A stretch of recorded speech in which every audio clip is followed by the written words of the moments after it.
பாட்டி தாத்தா இல்லை, அப்பா சைடில் இல்லை, அம்மா சைடில் இல்லை. எப்போ வீட்டுக்கு வந்தாலும் என் கையை பிடிச்சி கிஸ் பண்ணுவாங்க.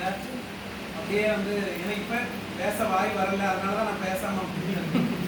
ஆனால் உண்மையிலே எனக்கு ஒரு பாட்டியாக ரொம்ப எப்போ நாகர்கோவில் வந்தாலும் லிடியாட்ட சொன்னேன், திருநெல்வேலி போவோம், பாட்டியை போய் பார்ப்போம். கண்டிப்பாக நாகர்கோவில் வந்தால் வந்துடும் பாட்டியை பார்த்துட்டு. பாட்டிகிட்ட உட்காந்து கதை பேச எனக்கு ரொம்ப பிடிக்கும். நானும் கொஞ்சம் கதை பேசுகிற டைப். பாட்டிகிட்ட உட்காந்து பேசிகிட்டே இருக்கலாம், டைம் போகாமல் பேசிகிட்டே இருக்கலாம், ரொம்ப பிடிக்கும் எனக்கு. பாட்டிக்கு சமையல் எனக்கு பாக்கியம் கிடைக்கல இன்னும். ஆனா ரிஃப்ளெக்ஷன் வந்து எங்க அத்தை மூலமாவும் பயங்கரமா கிடைச்சிட்டு இருக்கு. எனக்கு வீட்டிலே நீங்க எல்லாம் தெரிஞ்சுக்கலாம். பயங்கரங்கிறது அந்த வேர்டு ரொம்ப அற்புதமா. அத்தைக்கு மட்டன் குழம்பு, அத்தைக்கு மட்டன் சுக்கா, சொல்லிட்டே போல மீன் குழம்பு, பிரியாணி.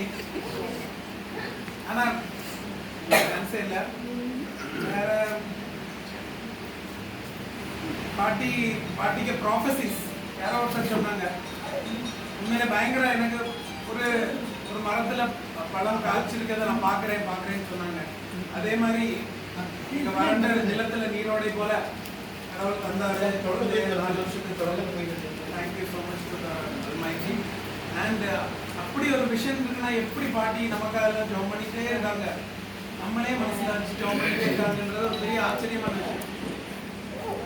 அது ஒரு ரொம்ப இது. இன்னொன்று சொல்லணும், எல்லா ஒவ்வொரு கிராண்ட் சில்ட்ரனும் வந்து வித்தியாசமாக தான் சொன்னாங்க. இத்தனை பேர பிள்ளைகளும் வித்தியாசமாக தான் சொன்னாங்களே தவிர பாயிண்ட்ஸ் அதிகமாக ரிப்பீட் ஆன மாதிரி இல்லை, எக்ஸப்ட் அந்த குக்கிங் பார்ட் தவிர. அதனால அவ்வளோ இம்பேக்ட், அவ்வளோ ஒரு பயங்கர இம்பேக்ட் இந்த ஃபேமிலியை வந்து கட்டி எழுப்பியிருக்காங்க பாட்டி. அது சின்ன விஷயம் இல்லை. பாட்டி உங்கள்கிட்ட தானே நாங்கள் படிக்கணும், நாங்களாம் இப்போ ரொம்ப வீக்காக இருக்கோம். அதனால் உங்கள்கிட்ட இருந்தெல்லாம் படித்து நாங்களும் உங்களை மாதிரி ஸ்ட்ராங் ஆனோம்.